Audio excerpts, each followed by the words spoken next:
Salut les gars, j'ai préparé un roster donc pour un petit haut. Ça va, un petit haut qui a anniversaire.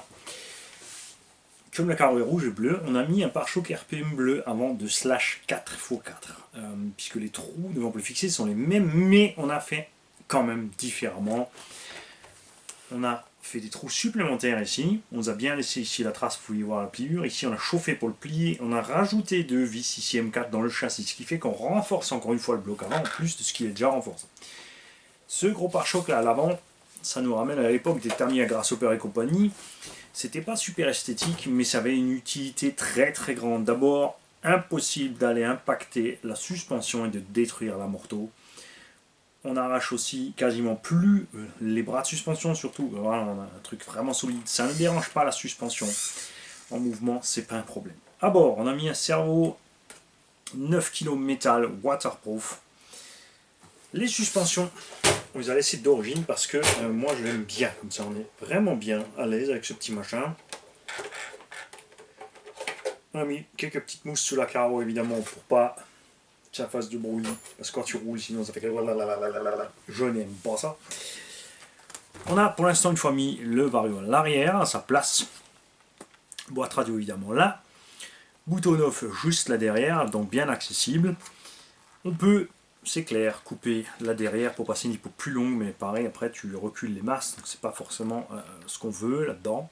Puis après, il faut dire que les lipos standard rentrent. Le petit haut va rouler en 2S tranquillou. On a mis un moteur 3500 kW. C'est du Obeaming Robot G-Connect. Et un petit pignon de 17 ou 18. On a essayé avec le pignon fourni, puisque c'est à la base un VXL. Ça va trop vite, ça tire trop de jus. Le vario est un 60 ampères, donc forcément, il arrive en coupure. Rapidement. Alors que là, avec le petit pignon là, franchement, on a un petit 50. On est tranquille, mais là, l'autonomie, le petit gamin, il va s'éclater. On a mis le punch sur 1, c'est-à-dire au minimum. L'engin est toujours plus vif à l'accélération, évidemment, qu'un moteur charbon. Mais on a cette douceur d'accélération, surtout au moment de remettre les gaz, ce qui va éviter les à-coups, etc., etc. Il est destiné à rouler sur les places en gravier et de l'herbe, donc il sert vachement bien. Évidemment, si vous passez sur surface dure, les crampons vont vite mourir, donc je peux que conseiller de monter des roues plus adaptées, donc évidemment au béton, si c'est pour aller sur le béton.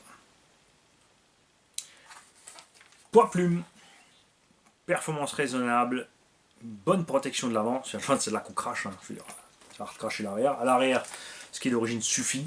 Si besoin, on mettra peut-être un pare-choc arrière avec la roulette T-Bone, puisque le système de roulette Traxxas, c'est n'importe quoi.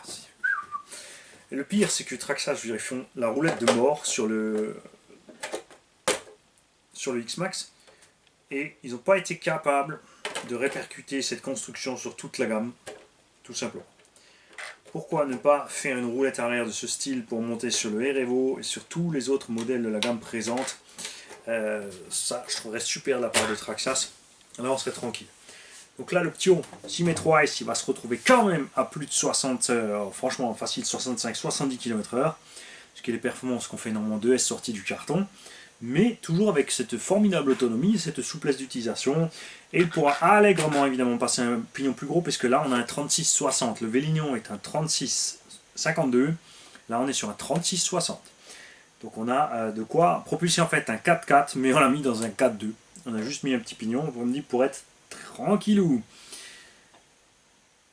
Je sais pas si on aura des vidéos de ce petit machin en train de rouler, vous en faites pas, j'en ai du coup commandé d'autres pour en préparer d'autres, parce que c'est pas la seule demande. On a un autre petit haut qui va avoir anniversaire, qui lui aussi va recevoir un montage similaire.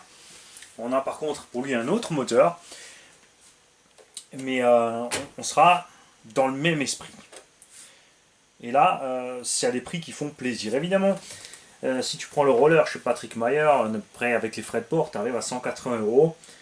Et le RTR Brochette est à 210 € à peu près. J'ai même trouvé un Allemagne dans une boutique dont je vais vous parler parce que j'ai commandé des pneus pour le camion chez eux, où il est à 195 €. Bon, il y a les frais de port, mais ouais, c'est entre 8 et 15 €, ça dépend ce que tu prends comme matériel. C'est ça qui est intéressant chez lui. Tous les autres sont systématiquement à 15 € en Allemagne. Donc si tu prends ce Brochette, tu as les biellettes de ligne en plastique, que moi j'aime bien, parce que tu peux pas dérégler, ils sont souples, ça casse pas, je suis content avec. Par contre, tu as les des roulements en bronze. Tu as des bagues en bronze, donc si tu veux passer brushless, tu es quand même obligé de passer sur les autres, etc. Et là, si tu prends le roller, tu as déjà tous les roulements à billes, tu as tout le matériel avec. Tu n'as pas la radio, mais c'est pareil. La radio Traxxas livrée de base avec le brushead, de toute façon, une toute simple qui a juste un trim de direction, rien d'autre. Donc autant prendre une radio chinoise à 20 euros, ça te ramène à 200 euros déjà, plus un combo chinois, après une cinquantaine d'euros pour faire un combo dedans, petit cerveau, une vingtaine d'euros. Tu arrives dans les 280 euros, 300 euros peut-être équipé, mais à ta sauce. Ça reste cher quand même, mais après c'est durable. Enfin dans cette config là c'est durable, c'est sûr, si tu l'équipes pour faire le sauvageon, il faudra plutôt passer sur du X-Ray. Ça c'est clair, mais ça sera plus le même tarif. Salut les mecs, bonne journée, à bientôt, et évidemment, c'est pas la première fois que vous allez l'entendre, hein. Mais là, le petit, il n'est pas encore au courant, donc je ne peux pas le citer ni rien du tout. Mais quand son père pourra lui montrer la vidéo, ouais, c'est toi là qui est devant la vidéo qui est visé. Joyeux anniversaire!